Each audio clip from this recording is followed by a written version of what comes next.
اعوذ باللہ من الشیطان الرجیم بسم اللہ الرحمن الرحیم اللہم صلی علی سیدنا و مولانا محمد وعلی آل سیدنا و مولانا محمد وبارک وسلم تسلیما کثیرا کثیرا۔ رب تعالیٰ کا لاکھ لاکھ شکر ہے کہ رب تعالیٰ عز و جل و ذوالجلال والاکرام نے محمد مصطفیٰ صلی اللہ علیہ وآلہ وسلم کی امت کے ساتھ متمسک رکھا، اور کم سے کم یہ فرق ہمارے ذہن میں موجود رہا کہ سن 11 ہجری سے پہلے جو میرے آقا محمد مصطفیٰ صلی اللہ علیہ وآلہ وسلم نے دین کی تبلیغات کی، دین کو اپنی اوج سریہ پر پہنچایا، جج کے طور پر، جرنیل کے طور پر، حکمران کے طور پر وہ کارہائے نمایاں انجام دیے کہ مائیکل ہارٹ جیسا بندہ بھی یہ بولنے پر مجبور ہو گیا کہ دنیا کے 100 عظیم آدمیوں میں اس نے نمبر 1 پر محمد مصطفیٰ صلی اللہ علیہ وآلہ وسلم کی ذات والا صفات کو رکھا۔ اور یہی نہیں تھا کہ محمد مصطفیٰ صلی اللہ علیہ وسلم کسی غار میں عبادت میں مصروف رہتے تھے، یا انہوں نے دنیاوی طور پر وہ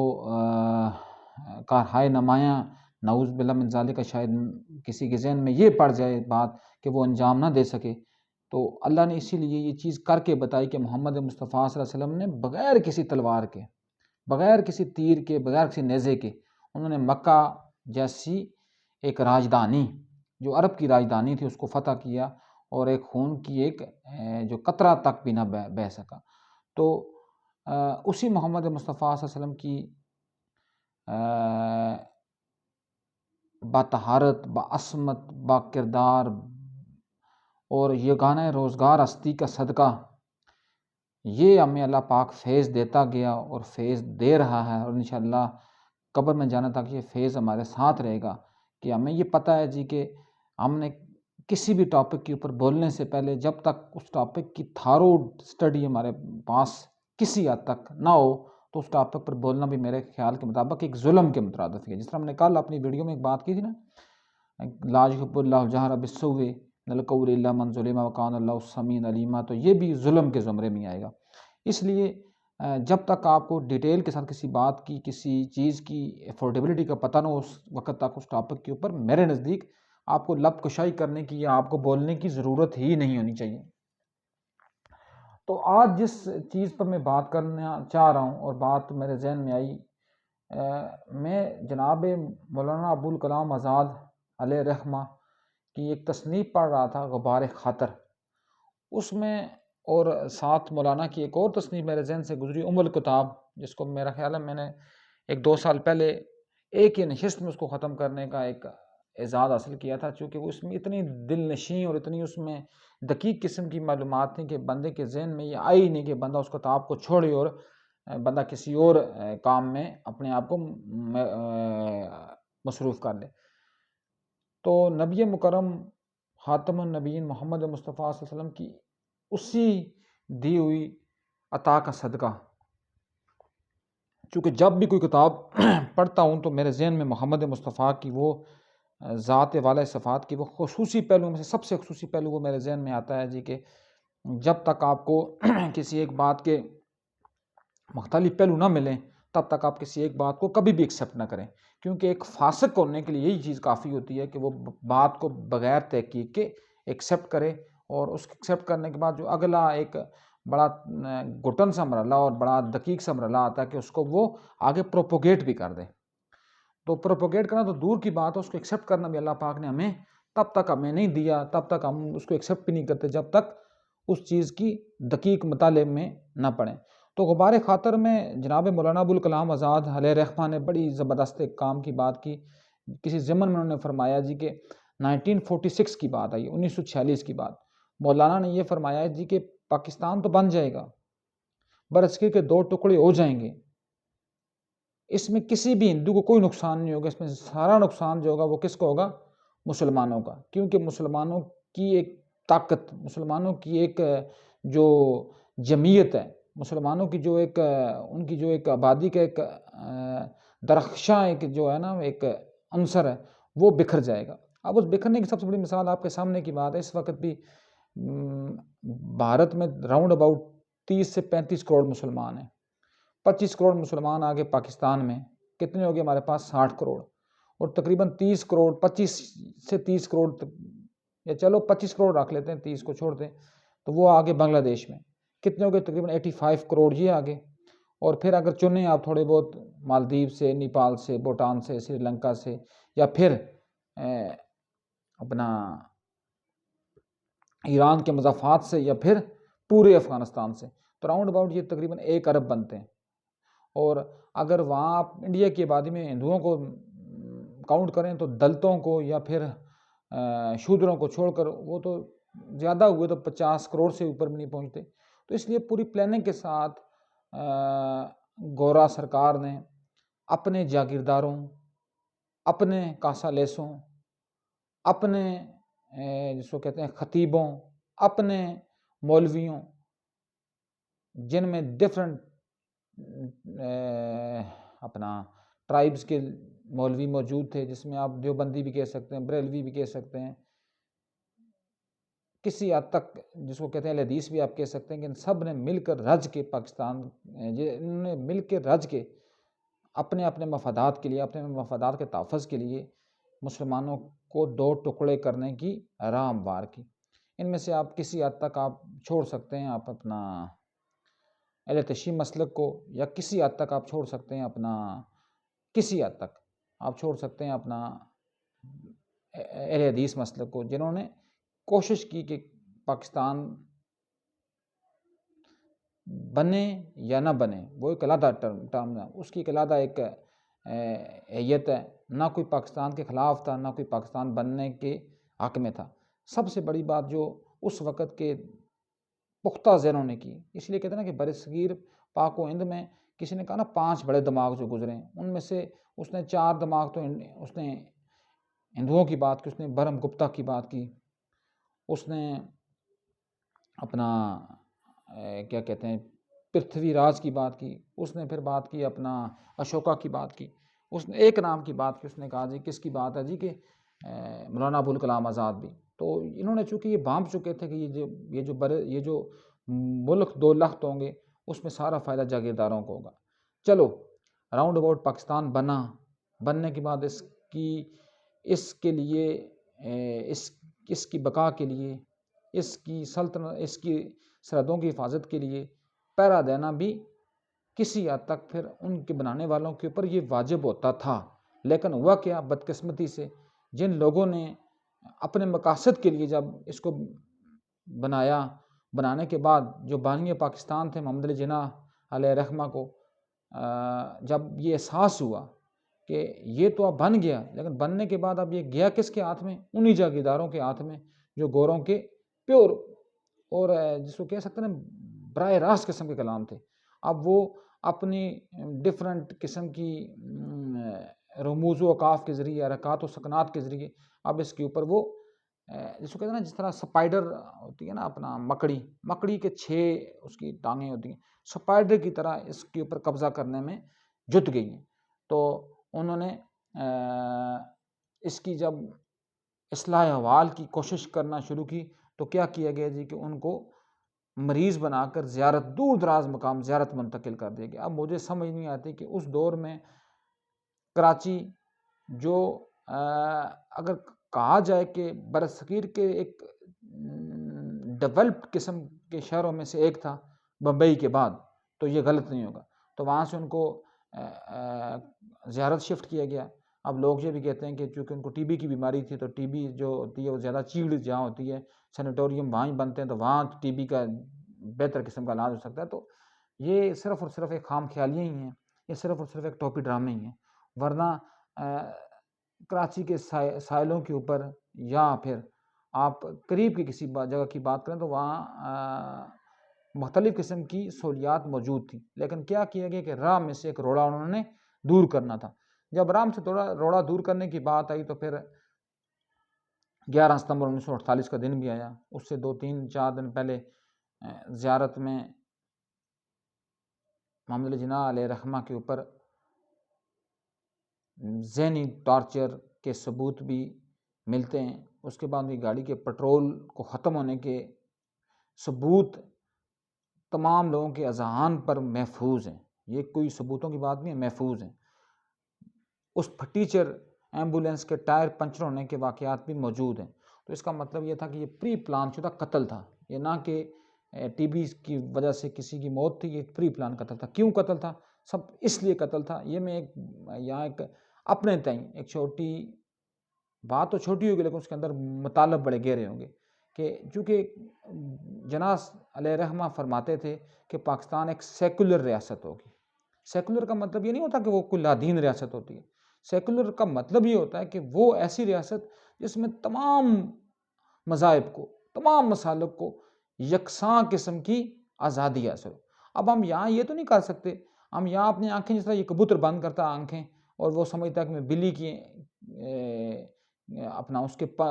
بلی کی پنجوں سے میں آزاد ہو چکا ہوں، اس کا مطلب نہیں تھا کہ بلی کی پنجوں سے آزاد ہو جاتا ہے۔ اس کا پرابلم کیا ہوتا ہے کہ وہی بلی اسی وقت اس کی آنکھیں بند ہوتی ہیں، اس کے بعد جھپٹتی ہے اور اس کو اس کی گردن کے اوپر اپنے پنجے مار کر اس کو ختم کر دیتی ہے۔ تو ہم یہ اس کبوتر کی موت سے نہیں مار سکتے کہ ہم یہ کہیں جی کہ انڈیا جو تھا وہ بھی اپنے آپ کو سیکولر اسٹیٹ کہتا ہے لیکن وہاں اقلیتوں کو کوئی آزادی نہیں ہے، کسی مطلب مسلمانوں کے اوپر آئے دن ظلم ہوتے ہیں یا سکھوں کے اوپر یا کرسچنز کے اوپر۔ تو پرابلم از دیٹ کہ ہم نے اس کے کیا نیگیٹو پہلوؤں کی بات کرنی ہے، ہم اس کے پازیٹیو پہلوؤں کی بات کیوں نہ کریں؟ ہم یہ کیوں نہ کہیں کہ وہ دنیا کی تیسری بڑی معیشت بن گئی، کیوں بنی؟ اس کے اوپر کبھی کسی نے غور نہیں کیا ہوگا۔ تو چلو میں اپنے ٹاپک کے اوپر ہی آتا ہوں، اسی کے اوپر رکتا ہوں کہ 1947، 48، 49، 50 اور 51 یہ پاکستان کی تاریخ کے 4 سے 5 سال ہیں، جن میں بہت کم لوگوں کو یہ شاید پتہ ہو کہ اس وقت تک پاکستان کا نام اسلامی جمہوریہ پاکستان نہیں تھا، ٹھیک ہے؟ یہ سیکولر اسٹیٹ تھی، اس میں تمام مذاہب کو برابر کے اور مساوی حقوق حاصل تھے، لیکن بدقسمتی سے جب اس ملک کے اندھاتاؤں نے، اس ملک کے کئی کرم کرنے والوں نے جب اس ملک کی کھوکھلیں، اس ملک کی جو ہے نا بنیادیں کھوکھلی کرنا چاہیں، تو انہوں نے اس ملک کے اوپر 2 قوتوں کو کیا کیا؟ کھلی چھوٹ دے دی۔ اس میں سے ایک تھی یہ آپ کی جو اسٹیبلشمنٹ ہے، کھلی چھوٹ۔ میں اب اس لفظ کو دہرانا نہیں چاہ رہا کہ کھلی چھوٹ کس زمن میں دی گئی اور اس کا پھر نقصان کیا ہوا۔ اس کا نقصان پھر 1971 میں 16 دسمبر 1971 میں اس ملک کا 56% حصہ، مطلب ایک ملک تاریخ میں ایک واحد ایسی مثال ہے میرے نزدیک کہ ایک ملک ایسے دو لخت ہوا کہ اس ملک کی آدھی سے زیادہ آبادی اس سے دور ہو گئی، اس سے کٹ گئی، اس ملک کی آدھے سے زیادہ وسائل اس ملک سے کٹ گئے۔ تو بات کیا تھی؟ یہ اسی کھلی چھوٹ تھی، اسی کھلی چھوٹ کی کرامات تھیں کہ صرف اور صرف 22 سے 23 سال کے عرصے میں جو ملک ہے وہ 2 لخت ہوا، ملک 2 ٹکڑوں میں تقسیم ہو گیا، ملک کی بنیادیں ہل گئیں، چولیں اس کی ڈھیلی پڑ گئیں، لیکن ان کرتا دھرتاؤں کو کوئی بھی اس کے اوپر رتی بھر فرق محسوس بھی نہیں ہوا، بلکہ ایون یہاں تک آ گیا کہ جب ملک 2 ٹکڑے ہو رہا تھا، جب ملک 2 لخت ہو رہا تھا، اس وقت یحییٰ خان ذوالفقار علی بھٹو کے ہمراہ رنگ رنگیلیاں منانے میں مصروف تھا۔ اس وقت یہ نام کی ملکہ ترنم جس کا اصل نام اللہ رکھی ہے، یہ ان کو خواب خرگوش کے مزے لینے میں مصروف عمل تھے، اور وہاں تقریباً 90,000 فوجی جو ہیں وہ براہ راست ایک دشمن کی قید میں چلے گئے۔ اس کی بھی ایک وجہ ہے، کیوں گئے، وجہ کیا تھی، کیوں وجہ تھی، مکتی بانی کیوں بنی، مکتی بانی کے بننے کے مضمرات کیا تھے، بنگالیوں کے اوپر کیا کیا ظلم کیے گئے، کیوں ظلم کیے گئے۔ اسی لیے تو شیخ حسینہ وائس صاحب کسی بندے نے پوچھا کہ Mrs prime minister how you get this remarkable progress, تو اس نے صرف 2 جواب دیے۔ اس نے کہا میں 2 لائنوں میں جواب دوں گی، میں کوئی لمبے جواب نہیں۔ اس نے کہا جی کہ میں نے 2 کام کیے، ایک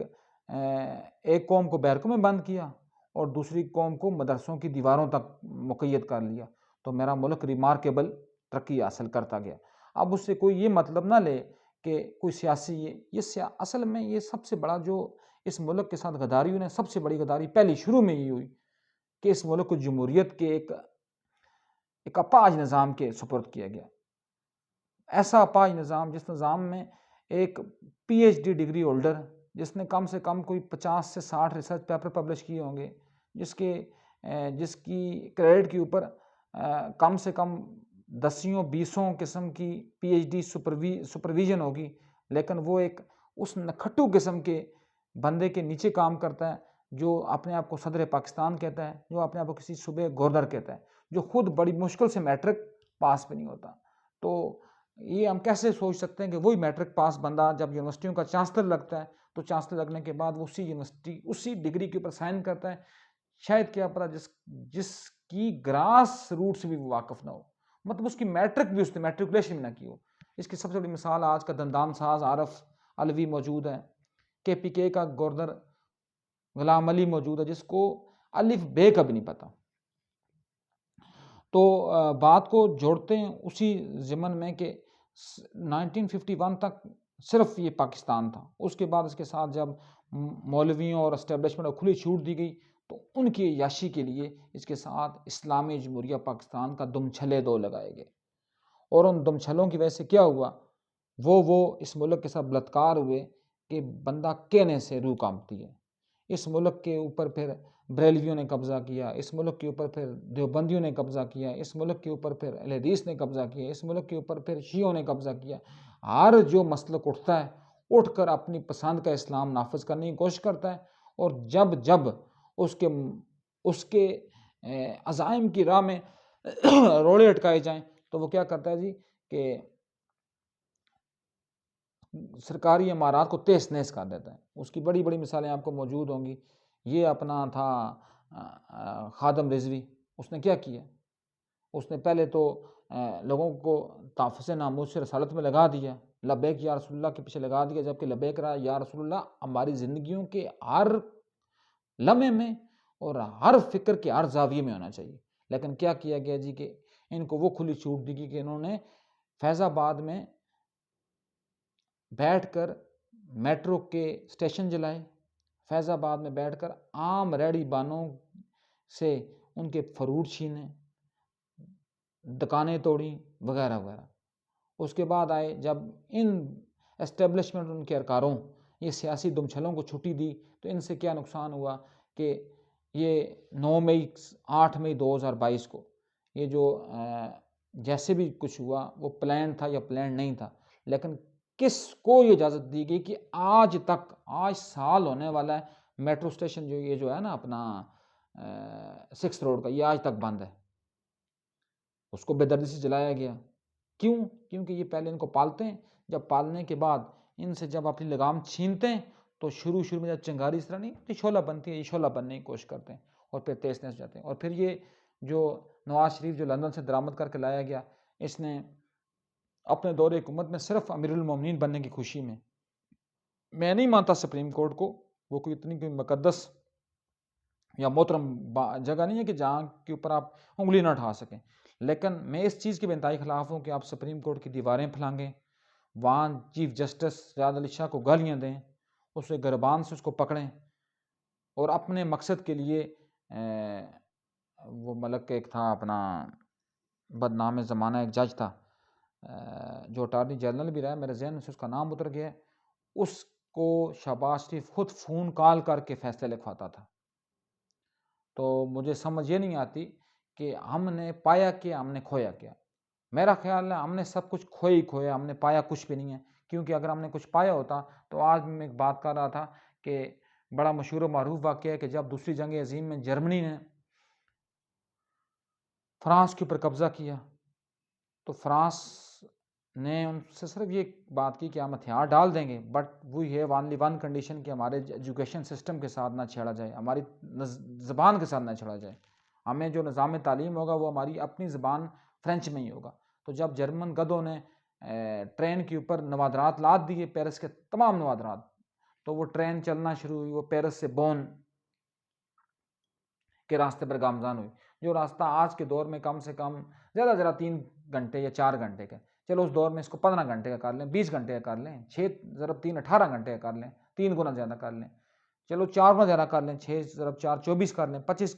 دنوں کا فاصلہ کر لیں، لیکن یو کانٹ امیجن دیٹ کہ ٹرین کو پیرس سے بون جاتے ہوئے پورا 1 سال لگا،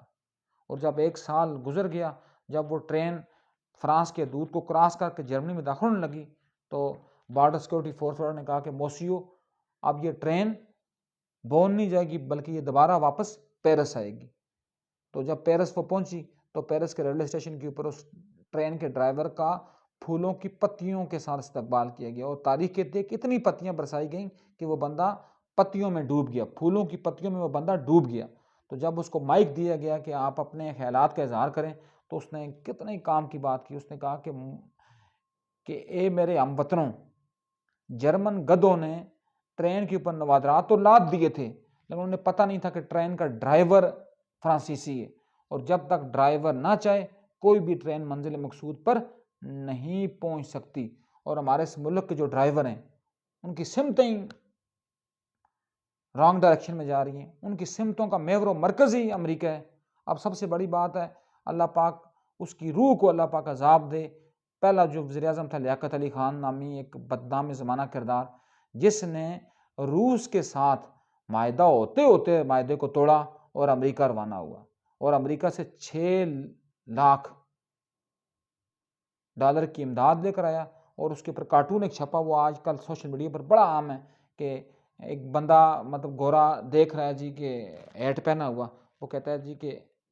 اس نے پاکستان کو بیساکھیوں کے اوپر کھڑا کیے ہوا بتایا ہے۔ اس نے کہا جی کہ یہ ہمارا $6 لاکھ نہیں ہے، یہ 6 لاکھ بیساکھی ہیں جو ہم نے اب اس قوم کو دے دی ہیں۔ اب ان کو ایسی لت پڑے گی کہ یہ اس سے آزاد ہونا چاہیں گے بھی پھر بھی آزاد نہیں ہوں گے۔ اس لیے بار بار IMF آتا ہے، بار بار IMF آتا ہے، بار بار IMF آتا ہے۔ کیوں؟ کس کے لیے آتا ہے؟ انہی ججوں، جرنیلوں، جاگیرداروں، جرنلسٹوں اور جاہل عوام کی عیاشیوں اور ان کی نوستوں کے لیے۔ تو اس لیے ہم کیا کہہ سکتے ہیں؟ ہم تو صرف کیا کہہ سکتے ہیں کہ اپنی طرف سے کہتے ہیں، وہ علامہ اقبال کے ایک بہت کلاس کا شعر ہے کہ گرچہ بت ہیں جماعت کی آستینوں میں، مجھے حکم اذاں لا الہ الا اللہ۔ ہمارا کام ہے صرف اپنی بات کو پہنچانا۔ باقی آج بڑی زبردست بات میں مولا کائنات مولا علیہ السلام کی پڑھ رہا تھا کہ میں وہ بولتا اور وہ لکھتا ہوں